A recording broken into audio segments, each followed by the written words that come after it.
നമസ്കാരം. ബഹിരാകാശത്തു നിന്നുള്ള പല വീഡിയോകൾ സോഷ്യൽ മീഡിയയിലൂടെ നമ്മൾ കണ്ടിട്ടുണ്ട്.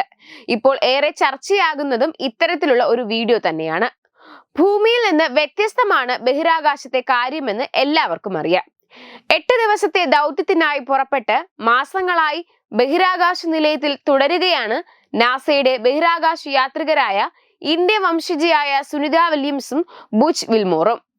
സുനിതയുടെ ചുക്കിച്ചുളിഞ്ഞ് ശോഷിച്ച് ആരോഗ്യം നഷ്ടപ്പെട്ടുവെന്ന് തോന്നിപ്പിക്കും വിധത്തിലുള്ള ഒരു ചിത്രം അടുത്തിടെ നാസ പുറത്തുവിട്ടിരുന്നു. ഇതിനു പിന്നാലെ അവരുടെ ആരോഗ്യത്തെക്കുറിച്ചുള്ള ആശങ്കകൾ ലോകം മുഴുവൻ ചർച്ച ചെയ്തിരുന്നു.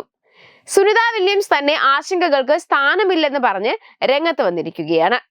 താൻ പൂർണ്ണ ആരോഗ്യവതിയാണെന്നും ഇല്ലാ കഥ പടച്ചുവിടരുതെന്നും അവർ പറഞ്ഞു.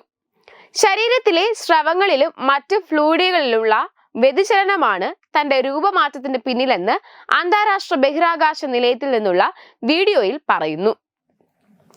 ഒട്ടിയ കവളും മെലിഞ്ഞുണങ്ങിയ ശരീരവും കണ്ട ഭയപ്പെടേണ്ടതില്ലെന്നും ആരോഗ്യം ക്ഷയിച്ചിട്ടില്ലെന്നും അവർ പറഞ്ഞു. ബഹിരാകാശത്തു നിന്നുള്ളവരുടെ തലയ്ക്ക് വലുപ്പമേറും, അതാണ് തനിക്കുള്ളതെന്ന് സുനിത വില്യംസ് പറഞ്ഞു. സീറോ ഗ്രാവിറ്റിയിൽ ശരീരത്തിന്റെ എല്ലാ ഭാഗത്തും ഫ്ലൂയിഡ് തുല്യമായിരിക്കും. ഇക്കാരണം കൊണ്ടാണ് തലയ്ക്ക് വലുപ്പ കൂടുതലുള്ളതുപോലെ തോന്നുന്നത്.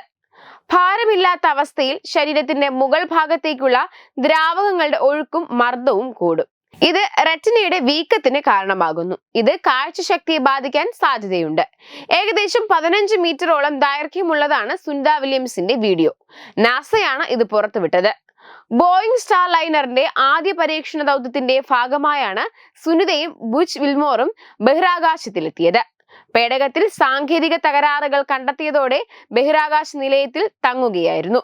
സ്റ്റാർലൈൻ പേടകം ആളില്ലാതെ അടുത്തിടെ തിരിച്ചിറങ്ങിയിരുന്നു. ബഹിരാകാശ യാത്രികർ വരുന്ന വർഷം ഫെബ്രുവരിയോടെ ഭൂമിയിൽ തിരികെ എത്തും. മസ്കിന്റെ ഉടമസ്ഥതയിലുള്ള സ്പേസ് എക്സിന്റെ ഡ്രോ ക്രൂ പേടകത്തിലാകും ഇവരെത്തുക. വെബ് ഡെസ്ക് തത്തുമൈ TV.